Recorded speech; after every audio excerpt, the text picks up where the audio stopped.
Sarah Mokoena had never believed in miracles, not until the day her twin daughters were born. The delivery room was filled with the beeping of monitors and the hurried footsteps of nurses. But for her, the world seemed to stand still as she held both newborns in her arms. Her husband, Jabulani, stood beside her, his eyes welling with tears. He had never looked so proud, so full of love. "Can you believe it?" Sarah whispered, her voice weak but filled with awe as she gazed down at her babies, two perfect little girls. Jabulani chuckled softly. "I think we're going to have our hands full," he said, his voice shaking as he kissed Sarah's forehead. The twins were identical, with their tiny hands curled into fists and eyes that blinked up at the world with innocent curiosity. The nurse, dressed in blue scrubs, approached them with a warm smile. "Time to take them for their first check-up," she said gently, lifting the babies into her arms. Sarah felt a strange pang as the twins were carried out of the room, but she was too exhausted to think much of it. "They'll be back soon," Jabulani reassured her, rubbing her hand softly. Sarah nodded, sinking back into her pillow. The overwhelming exhaustion of childbirth was beginning to take over. She closed her eyes and drifted off into a dreamless sleep, her heart content for the first time in months. Everything was perfect. Her babies were finally here, and nothing could take that joy away. Hours passed. Sarah awoke with a start, blinking against the harsh light of the hospital room. The first thing she noticed was Jabulani's absence. Her hand instinctively reached for the call button, and within seconds, a nurse entered the room. "Where are my babies?" Sarah asked, her voice thick with sleep and a tinge of panic. "They should be back soon," the nurse responded kindly. "Dr. Themba is just finishing their checkups. Let me see if I can find out for you." The nurse's calm demeanor should have been reassuring, but something inside Sarah twisted uncomfortably. There was a strange feeling, a mother's intuition that something wasn't right. The minutes stretched on longer than they should have. Jabulani returned to the room, his expression concerned. "Any news?" he asked, his voice tight. Before Sarah could respond, the door creaked open. A figure entered the room, Dr. Themba, the man who had delivered the twins. His usually composed face was strained, and his eyes darted nervously between Sarah and Jabulani. "I'm afraid there's been an incident," he began, his voice shaking slightly. Sarah felt her chest tighten. "What do you mean an incident?" she demanded, her heart thudding loudly in her ears. The room seemed to close in on her, her breath becoming shallow. Dr. Themba swallowed hard. "One of the babies is missing," he said, the words heavy and cold. "We've searched the hospital, but—" "No!" Sarah's voice cracked as she sat up, her body trembling. "What do you mean, missing? How can a baby go missing from a hospital?" Her mind raced, disbelief and terror colliding in a whirlwind of confusion. Jabulani stood frozen, his mouth open but unable to form any words. Sarah grabbed his arm, trying to ground herself as the room spun. Her baby, her precious perfect child, was gone. How? How could this happen? Jabulani finally managed to stammer, his eyes wild with fear. "We don't know yet," Dr. Themba said, his voice low, filled with a kind of helplessness that only made Sarah's terror worse. "But we are looking into every possibility. The police have been contacted and the entire hospital is on lockdown. We will find her." Find her! Sarah's voice rose with hysteria. How could you let this happen? She's just a baby. She can't be far. She looked desperately at Jabulani, her heart breaking as she saw the anguish on his face. Sarah, we'll find her, Jabulani whispered, his voice shaking as he pulled her close. But even as he said the words, there was a tremor of doubt, a fear he could not hide. Dr. Themba's phone buzzed in his pocket, and he glanced at it briefly before stepping toward the door. I'll keep you informed of any updates, he said hurriedly, already moving toward the hallway. As the door clicked shut behind him, the silence in the room felt deafening. Sarah stared blankly at the empty bassinet beside her bed, a cold wave of dread washing over her. One baby lay safely in the nursery, but the other, her precious daughter, was gone, snatched away into the night. Jabulani sat beside her, wrapping an arm around her shoulders. They'll find her, he whispered, though his voice was weak with doubt. We'll get her back. But Sarah wasn't listening. Her mind was consumed by fear, panic, and a growing realization that her life would never be the same again. She could feel it deep in her bones. Something darker was at play. This wasn't a random kidnapping. Whoever had taken her baby had a purpose, and she was going to find out why. The hospital room was suffocating.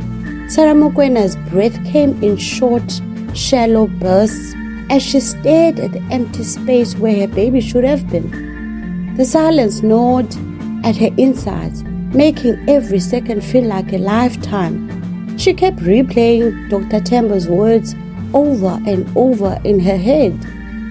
One of the babies is missing. It didn't make sense. None of it made sense. Jabulani sat beside her, unmoving. His hand, which had been strong and steady only hours ago, now trembled in hers. He squeezed it tightly as if trying to anchor them both to reality. But reality had slipped away, replaced by a living nightmare. Their daughter, one of their precious twins, was gone.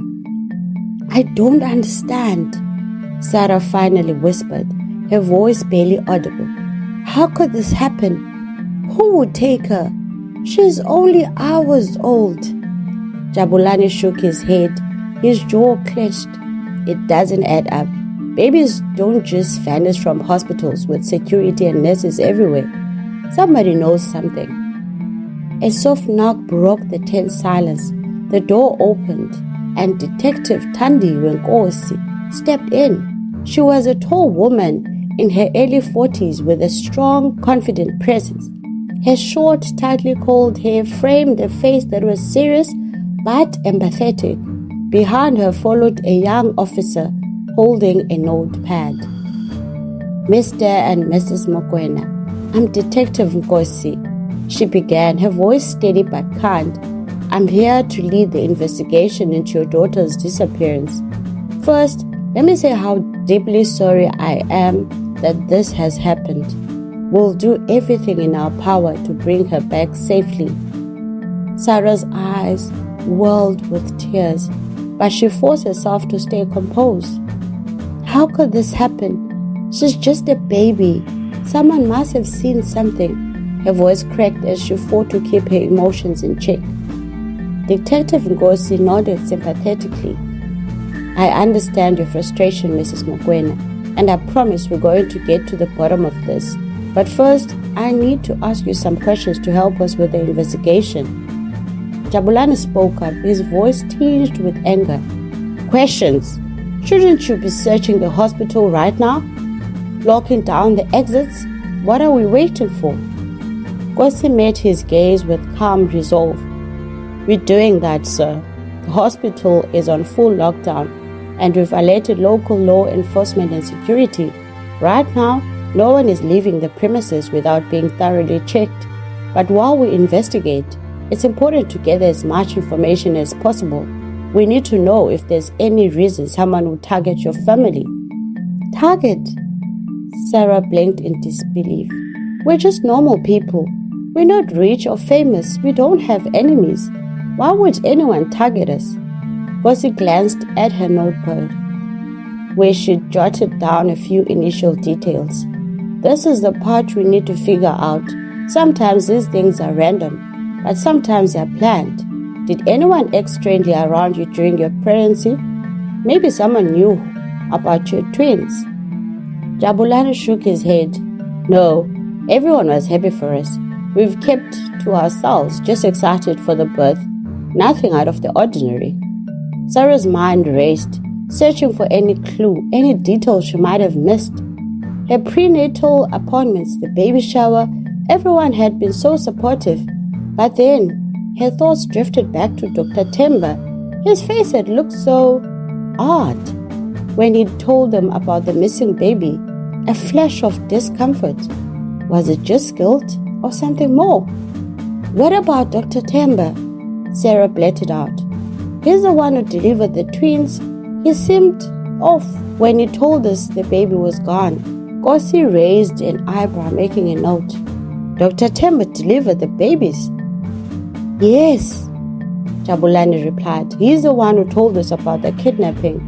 He said the hospital was already searching, but we haven't heard anything since." Gussie exchanged a glance with the young officer behind her. "We've spoken to the staff, including Dr. Themba. As far as we know, he has a spotless record and is highly respected in the medical community. But we'll look into everyone involved. No stone will be left unturned." Gussie stood and tucked her notepad into her jacket pocket. "I'll be checking back with you soon, but in the meantime, I need you both to remain calm and stay here. If you remember anything at all, let us know immediately." Sarah nodded numbly. How could they just sit here helpless while their baby was out there, stolen away by some unknown person? Every second felt like a dagger in her chest. Jabulani wrapped his arms around her, but even his touch couldn't stop the spiral fear and guilt swirling in her mind. The hospital's dim lights cast long shadows in the room as night descended. Sarah hadn't slept. Every time she closed her eyes, she saw her baby's face, tiny, delicate, and defenseless. A part of her expected the door to swing open at any moment, with the nurse bringing her baby back safe and sound.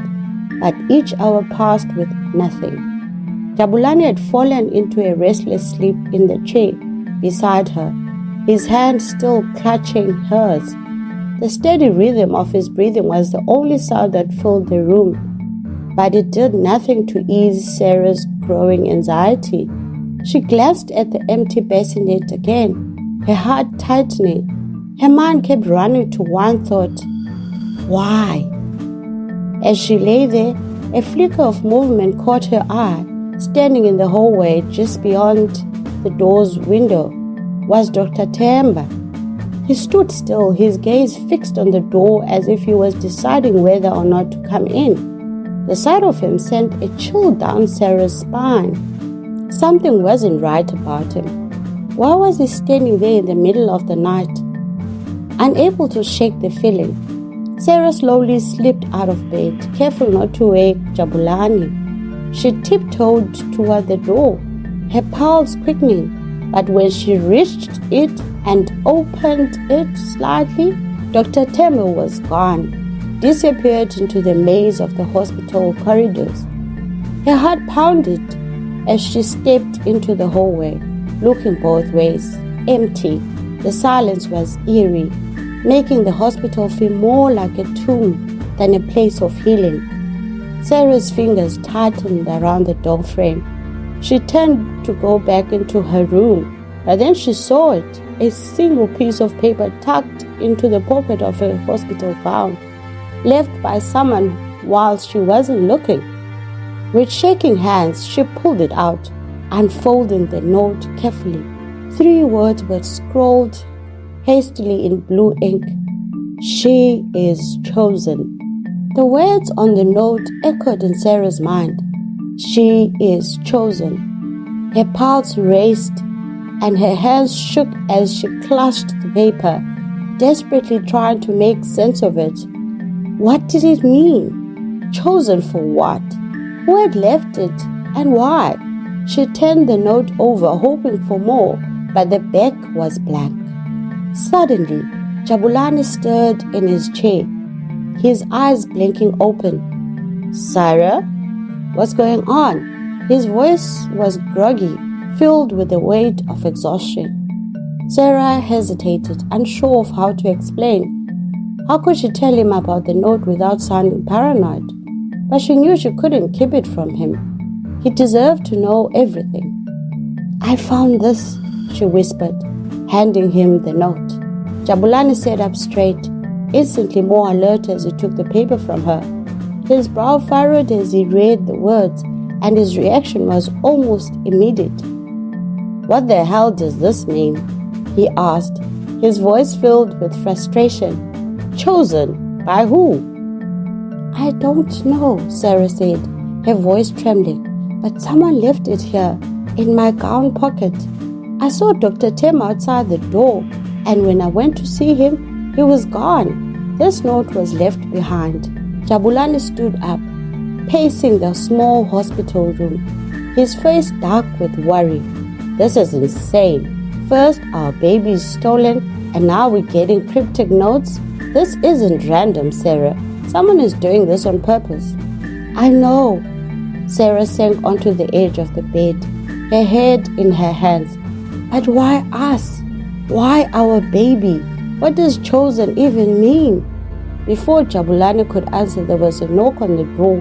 Both of them jumped, the tension in the room palpable. Jabulani moved quickly, opening the door to reveal Detective Nkosi standing in the hallway, her expression grim. We need to talk, Nkosi said, stepping inside. There's been a development in the investigation. Sarah and Jabulani sat across from Detective Nkosi in the small meeting room at the hospital. The air was thick with anticipation, and Sarah's stomach churned with fear. What kind of development could there be? Had they found their baby? Nkosi looked between them, her expression serious. We've reviewed the hospital security footage from the night your daughter was taken. She began, her voice steady. There's something you need to see.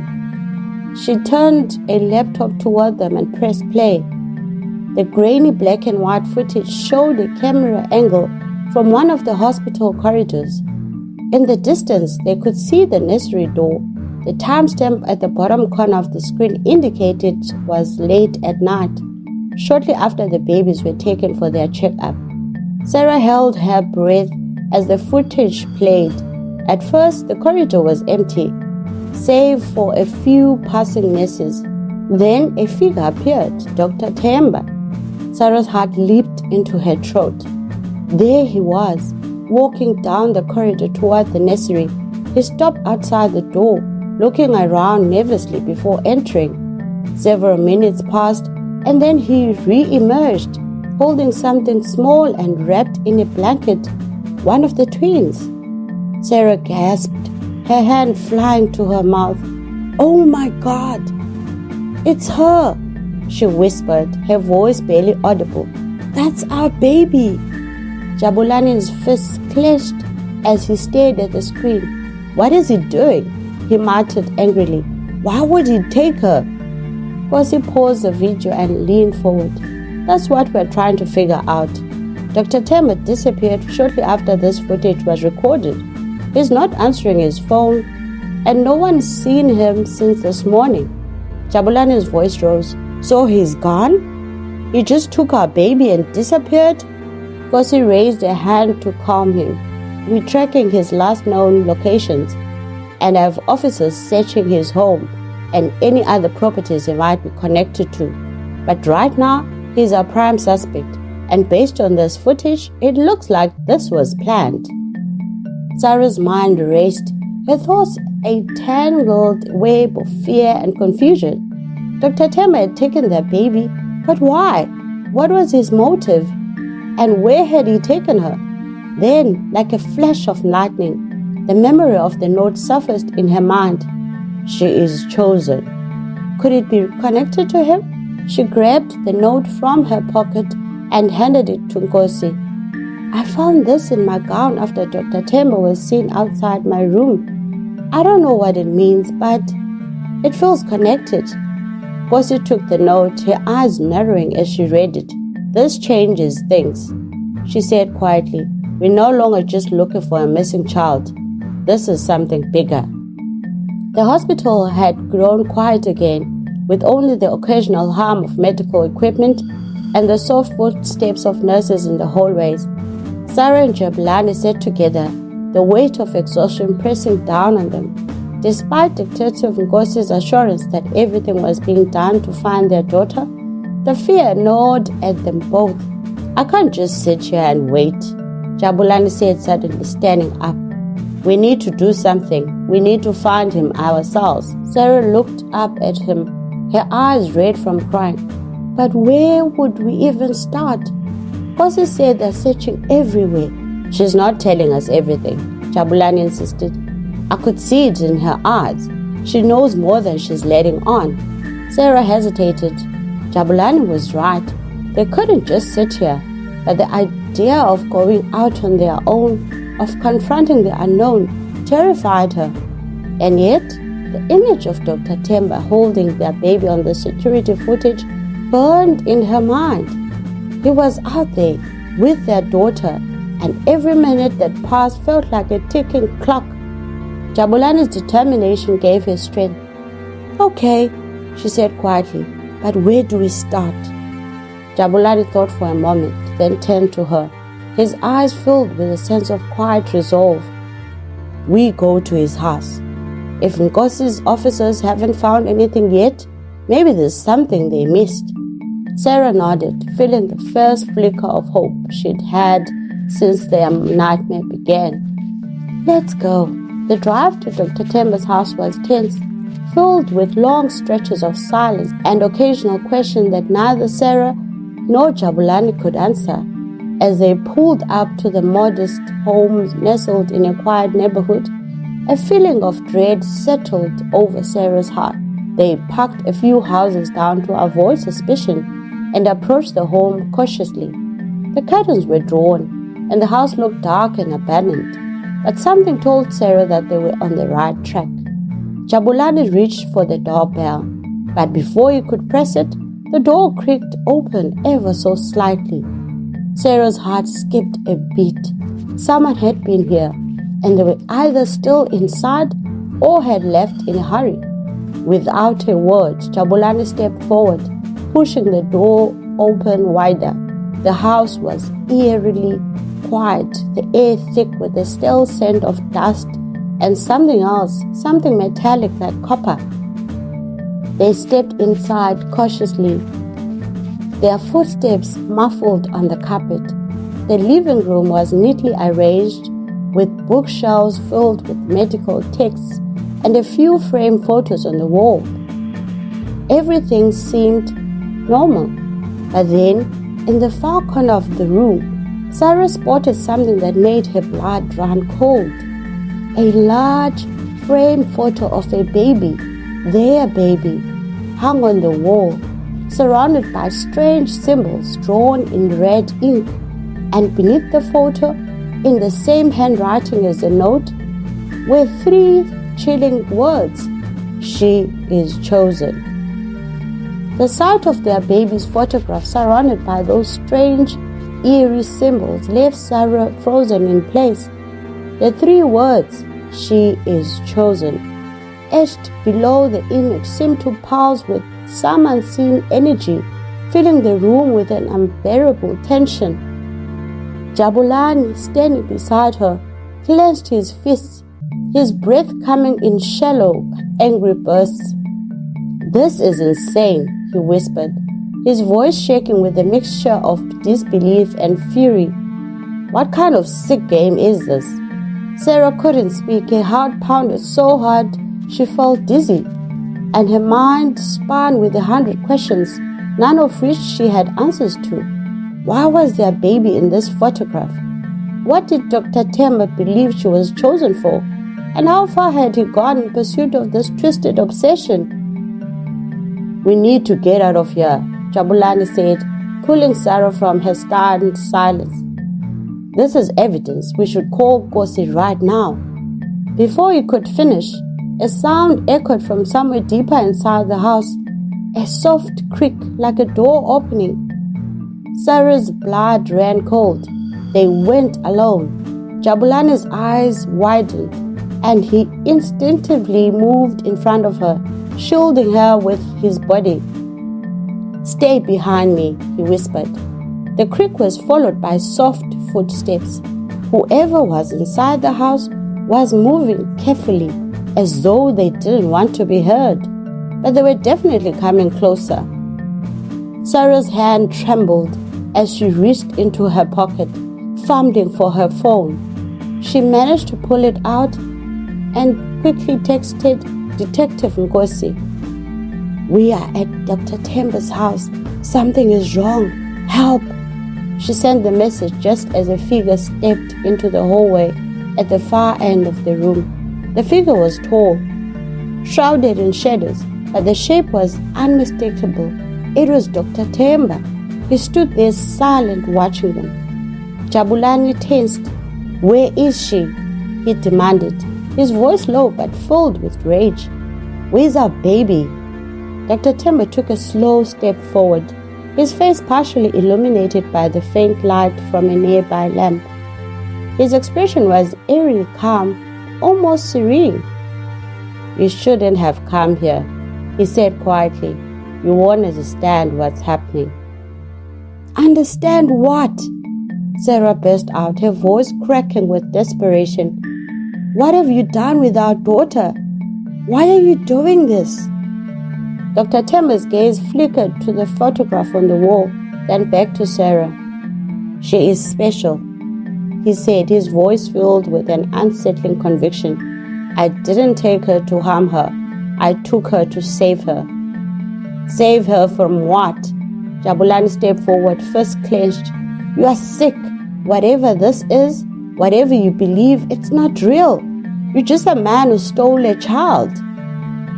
Dr. Themba shook his head slowly, almost pityingly. "You don't understand. This isn't about me. It's about her destiny. The child, your daughter, has been chosen. She is meant to fulfill a purpose, something far greater than any of us." Sarah felt as though the room was spinning. Her daughter, chosen for a purpose? What could that even mean? Was this some kind of cult belief, a delusion born from Dr. Themba's twisted mind? But even as she grappled with these questions, a chilling thought crept into her mind. What if there was more to this than they knew? "Chosen for what?" Sarah asked, her voice a whisper now, drained of awe, but the barest thread of hope. "What do you think she's meant to do?"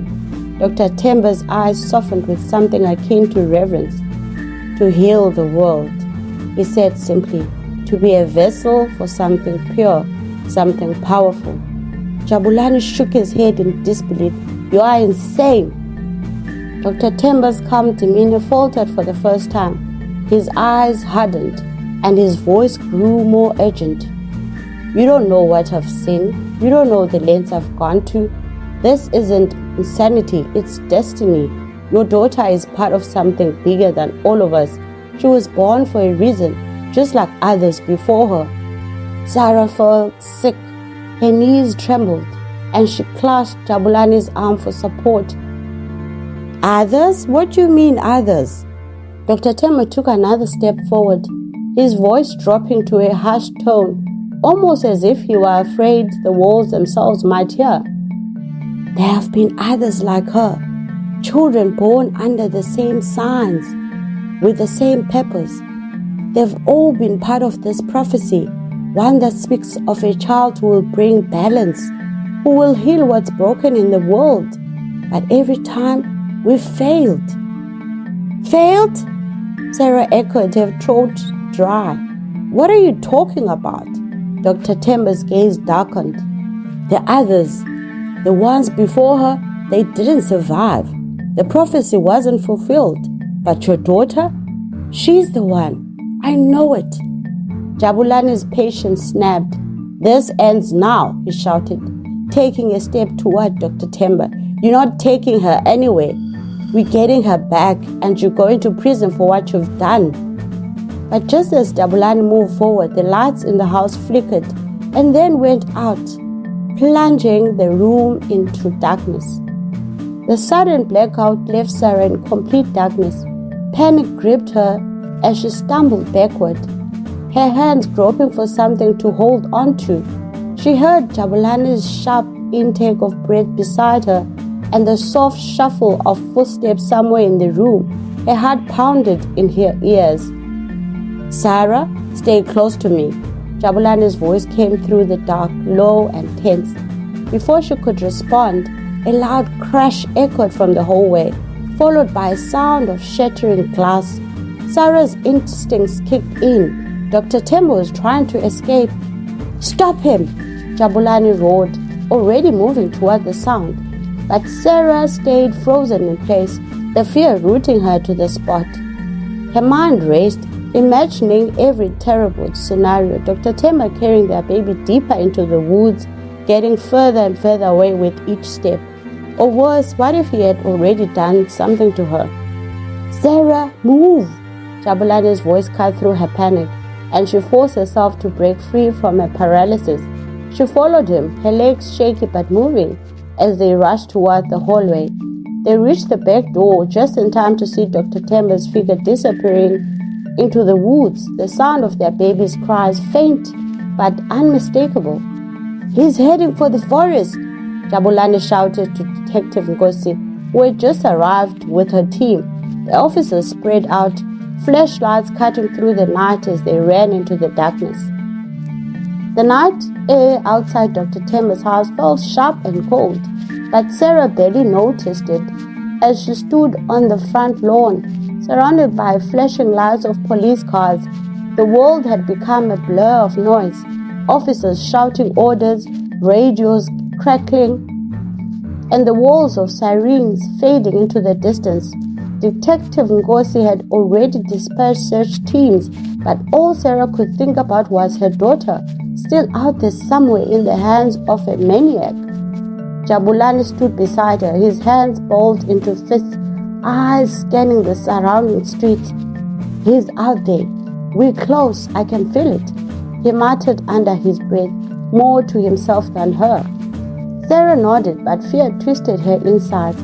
Dr. Themba had been just within their reach, and yet he had slipped away, leaving them in a nightmare of unanswered questions.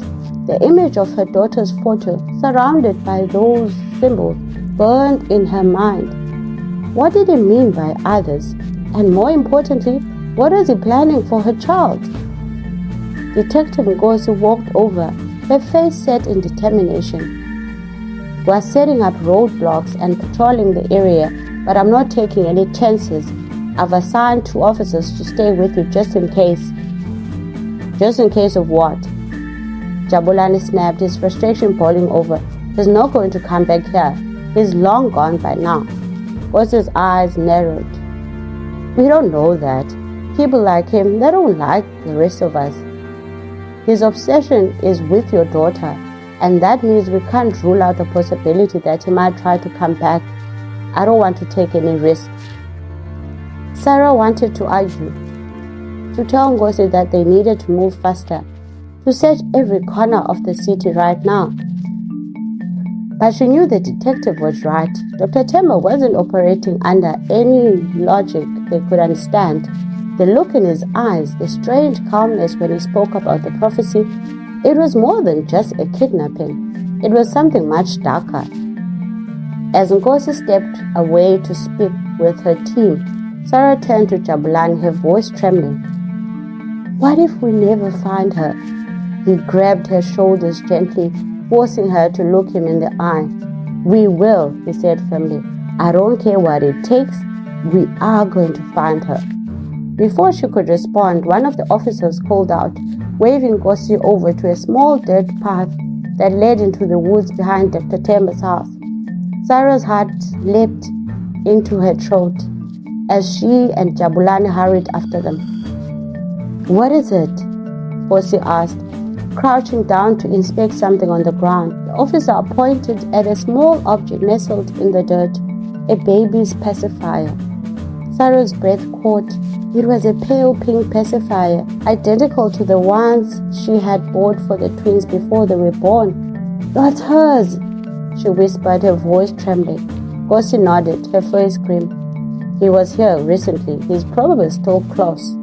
Sarah's pulse raced. If Dr. Themba had dropped the pacifier, that meant he had been on foot and possibly slowed down by carrying the baby. They might be able to catch up to him. But as that flicker of hope surged in her chest, it was quickly extinguished by a more chilling thought. Why had he dropped it? Was he leaving a trail on purpose? Jabulani seemed to sense her unease and grabbed her hand. "We can do this," he said, though his own voice wavered slightly. Gossi gestured to two officers. "We'll head into the woods. If he's hiding out there, he won't get far." Sarah and Jabulani followed closely as the officers began to push through the thick trees. The deeper they went, the darker it became, the sounds of the city fading behind them. Every crack of a twig or rustle of leaves sent Sarah's heart pounding. Her mind raced, imagining every terrible scenario. Dr. Themba carrying their baby deeper into the woods, getting further and further away with each step. Or worse, what if he had already done something to her? "Stay close," Bossy instructed, shining her flashlight through the dense forest. "We don't know what we are walking into." The trees loomed large, casting long shadows that seemed to stretch and shift with every movement. The light from their flashlights barely penetrated the dark undergrowth, and the air felt heavy with tension.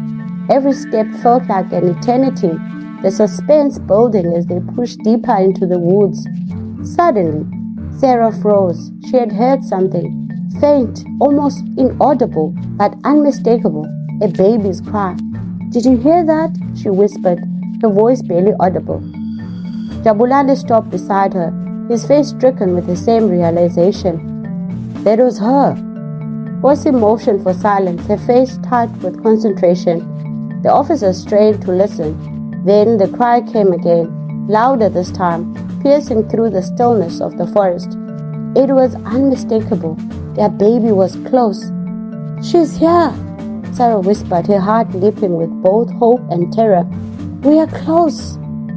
Bossy nodded, motioning for the group to spread out, but move carefully.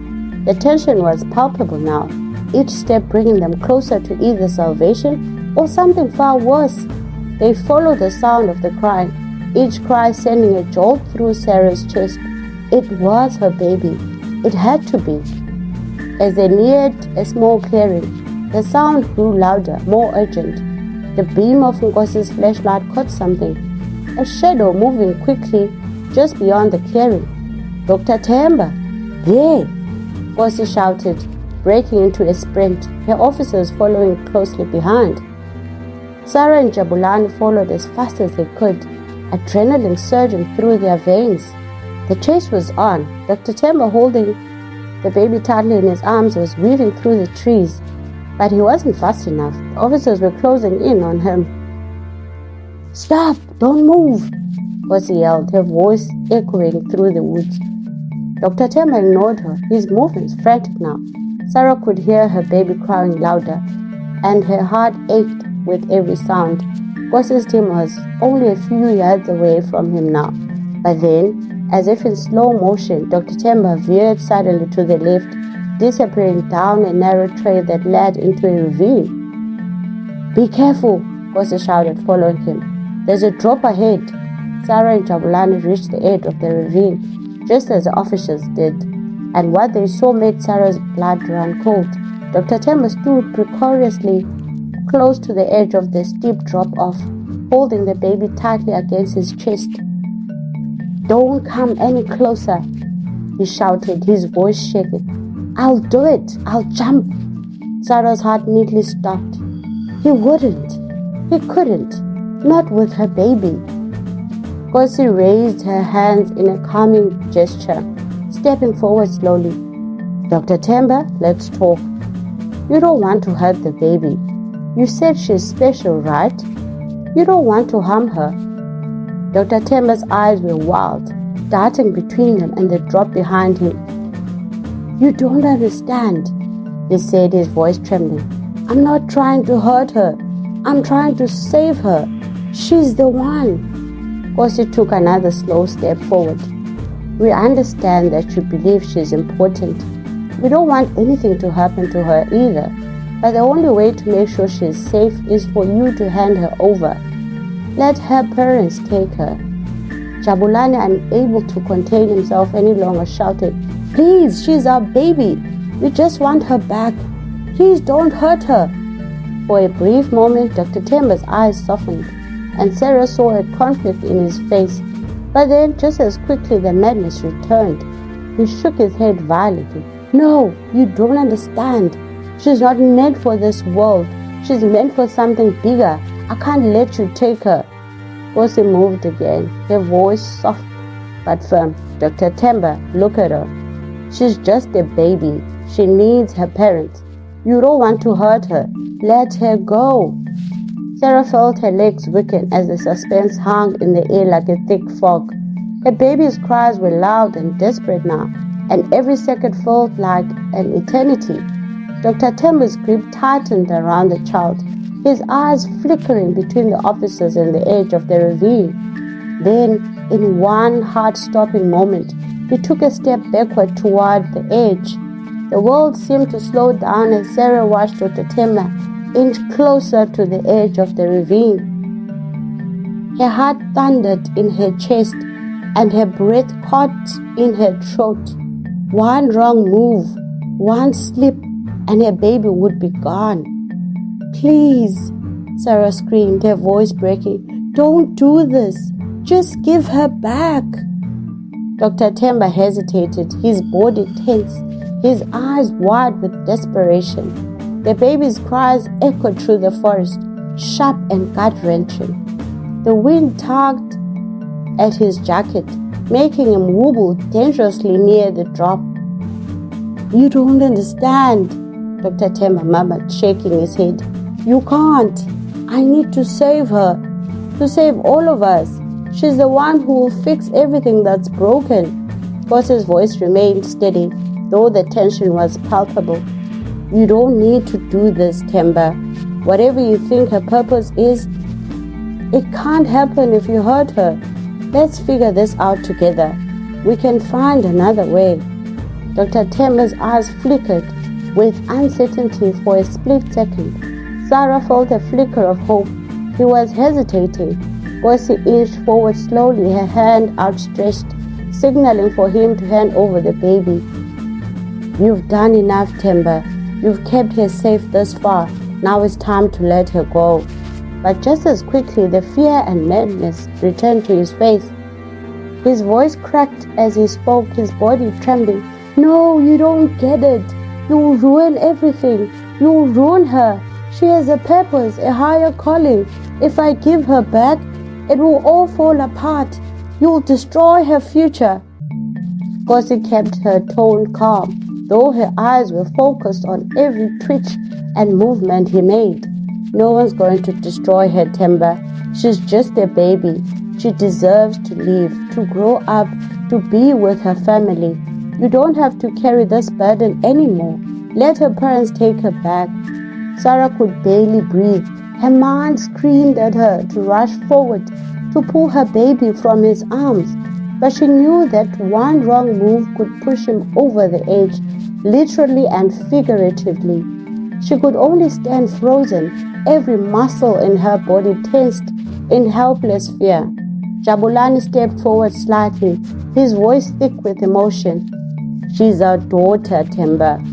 We'll love her, protect her. We just want to give her the life she deserves. Please, hand her over. The baby's cries grew louder, and for the first time, Dr. Themba's expression cracked. Tears welled in his eyes as he stared down at the infant, clutching her tightly to his chest. His lips quivered, and he seemed to be battling some internal struggle torn between the reality in front of them and the delusions he had created. Then, in a heart-stopping moment, his foot slipped. He stumbled backward, arms flailing as he tried to regain his balance, the baby slipping in his grasp. Sarah screamed and Gosi lunged forward, her hand reaching out to grab the child. Dr. Themba's body teetered dangerously on the edge of the ravine. Everything happened in an instant. Gosi dove forward, tackling Dr. Themba to the ground just as he was about to fall, wresting the baby from his arms.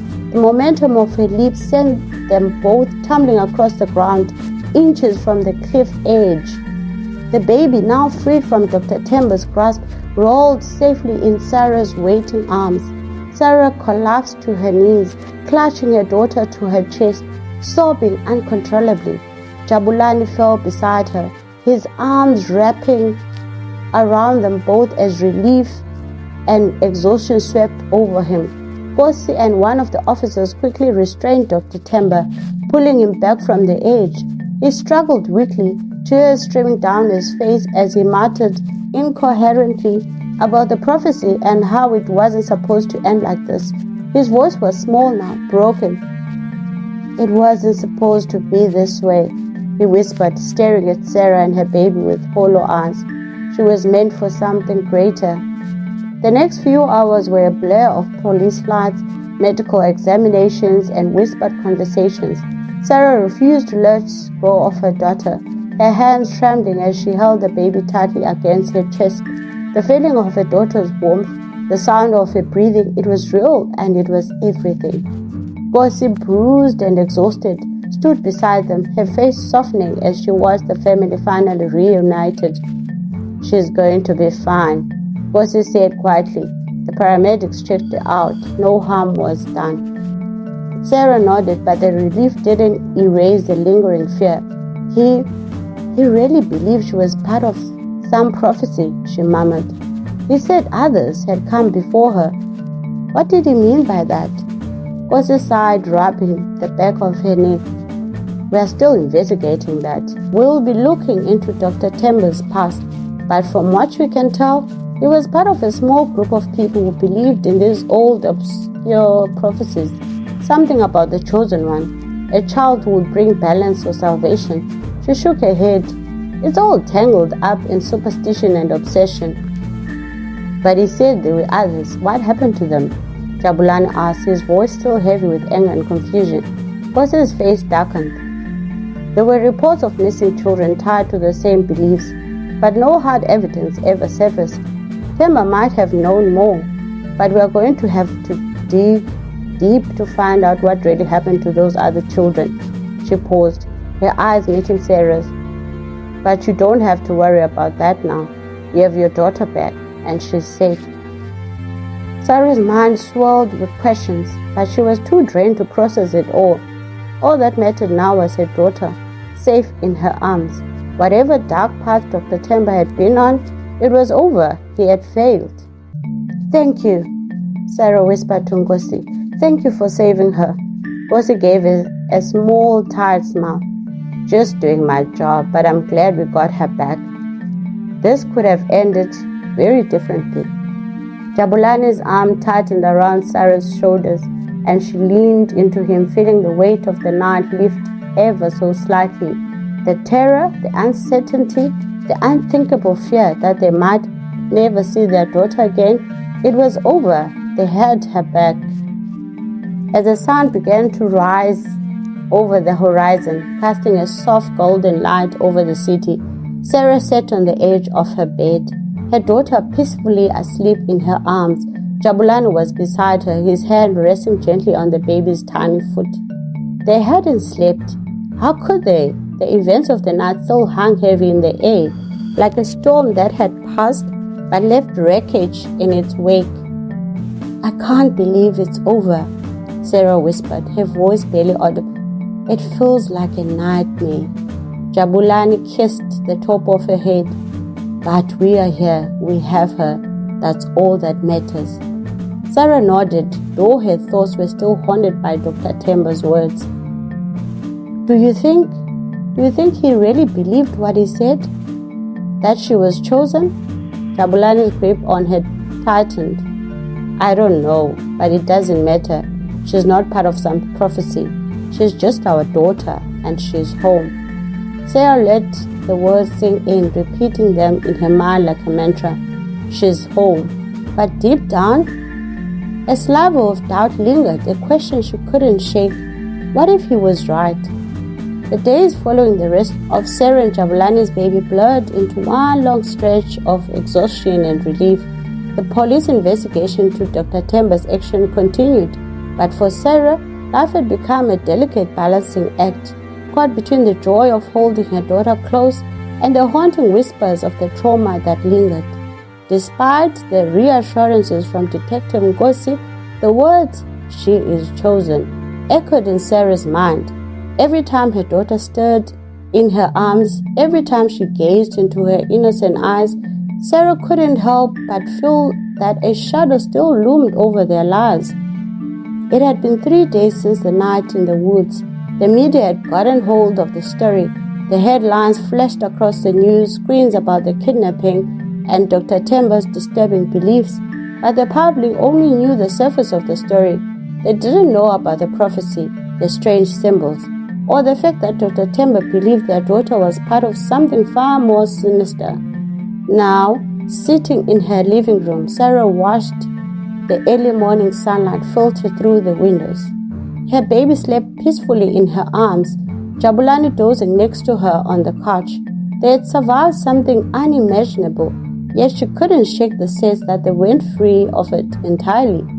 A knock at the door interrupted her thoughts. Sarah tensed, her heartbeat quickening. She wasn't expecting visitors. Carefully, she rose from the couch, laying her daughter down in her bassinet. Jabulani stared, but didn't wake as she moved to the door.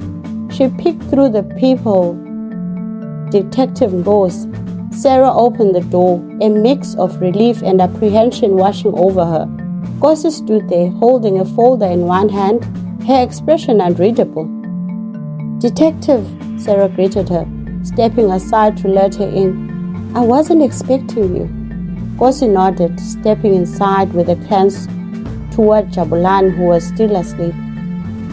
"I didn't want to disturb you, but there have been some developments in the case.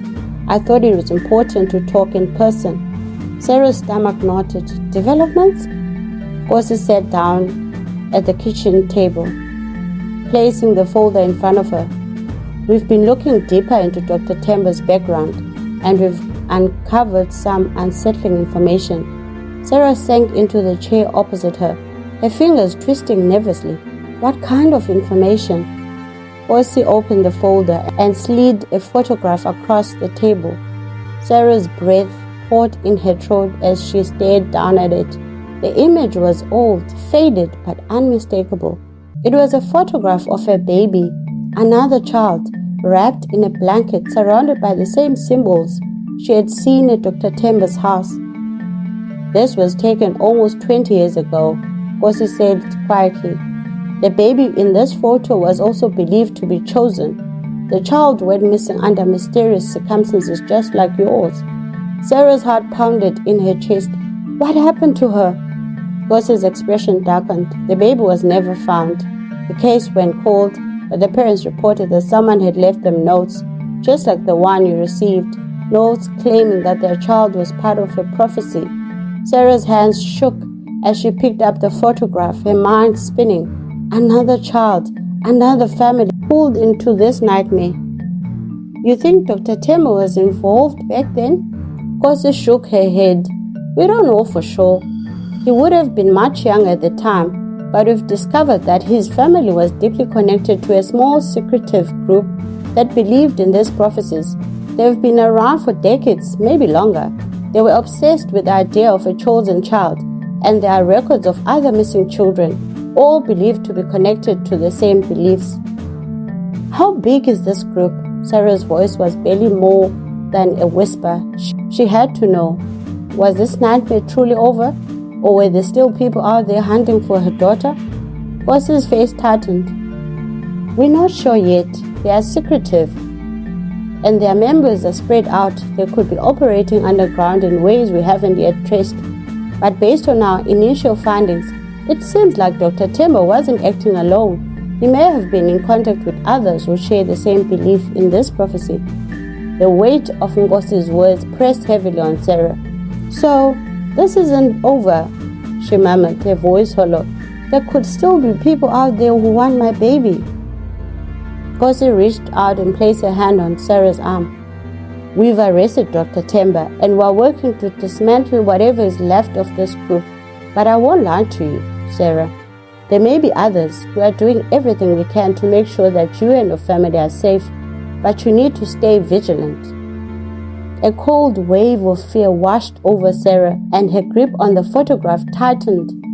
"Others," she whispered. Ngosi nodded. "These beliefs run deep, Sarah. People like Dr. Themba don't act alone." His conviction was strong, but it's clear he wasn't the only one who believed in this prophecy. There are others who might see your daughter as part of their twisted beliefs. We don't know how many or how organized they are, but I want you to be prepared. We are keeping an eye on your family, but you need to be cautious." Sarah's throat tightened and she could barely speak. "How do we stop this? How do we protect her?" Ngosi sighed. "You're doing everything right, Sarah. You've fought for her, and now it's time to be vigilant. If you notice anything unusual, any strange calls, letters, or people, you contact us immediately. Understand?" Sarah nodded, her mind reeling. How could she ever feel safe again? Every shadow outside her home, every unfamiliar face in the street would now be a potential threat. The nightmare wasn't over. It had only just begun. Ngosi stood and gave Sarah a reassuring nod. "We'll stay in touch. You're not alone in this." Sarah managed a weak smile. "Thank you, Detective." As Ngosi left, Sarah slumped back in her chair, staring at the photograph in her hands. The baby in the picture, like her own, had been wrapped up in someone else's twisted beliefs, stolen away for a purpose that no child should ever bear. She looked over at her sleeping daughter, her heart aching with a fierce love and a fear she had never known before. "I'll protect you," she whispered, more to herself than to the baby. "No matter what it takes, I'll protect you." Life had returned to something resembling normalcy, though the shadow of what had happened never fully lifted. Sarah and Jabulani kept a low profile, refusing interviews and avoiding public attention. They installed a security system at home, stayed in close contact with Detective Ngosi, who kept them informed of any developments. Dr. Themba remained in custody, his mental state deteriorating rapidly. He had refused to cooperate with police, babbling incoherently about the prophecy and the chosen ones. Though they had uncovered more about the strange group he was connected to, there had been no concrete evidence linking them to any active threat. Still, Sarah couldn't shake the feeling that they were being watched. Sometimes when she was out with the baby, she would catch someone staring too long. A passerby's glance that lingered just a second too long. A car parked outside their house late at night. It was always subtle, but it was there. One evening as the sun set and the house was bathed in warm golden light, Sarah sat in the nursery, watching her daughter sleep. She reached into the drawer of the changing table and pulled out her pacifier, the one that had been dropped in the woods that night. She had kept it as a reminder of how close they had come to losing everything. The baby stirred in her sleep, her tiny fingers curling into a fist, and Sarah smiled. Despite everything, her daughter was here, alive and safe, but the lingering fear remained. A soft knock on the door startled her. "Sarah?" It was Jabulani. She breathed a sigh of relief and opened the door. "Hey, everything okay?" He nodded, leaning against the doorframe. "I was just thinking, maybe it's time to move. Start fresh somewhere else." Sarah considered it for a moment. "You think we can really escape this? What if it follows us?" Jabulani smiled softly. "Then we'll face it together." Sarah sighed, looking out the window at the fading sunlight. But what if it's always there? What if this group never stops looking for her? She bit her lip, her voice trembling slightly. I want to feel safe again. I want her to grow up without having to look over her shoulder. But what if we can't? Jabulani stepped forward and wrapped his arm around her, pulling her into a tight embrace. We'll be careful, Sarah, but we can't live in fear forever. We've already fought so hard for her, and now we need to live for her. Moving might help us start fresh, but no matter where we go, we'll protect her, always. Sarah leaned her head against his chest, feeling his heartbeat steady and reassuring. It's hard. I feel like there's something out there waiting. What if they come for her again? I don't know if I can go through that twice. Jabulani kissed the top of her head. We won't let that happen. We know what's out there now. We'll be ready. Sarah nodded, though the fear still gnawed at her. She looked down at her daughter, sleeping peacefully in her crib, so small, so innocent. I don't want her to grow up afraid, she whispered. I don't want her to know any of this. Jabulani pulled her closer. She won't. We'll make sure of that. They stood there holding each other, their baby safe and asleep between them. The fear still lingered, the uncertainty of what might come next, but for now, they had each other, and that was enough. As they stood there, Sarah felt a sense of calm wash over her.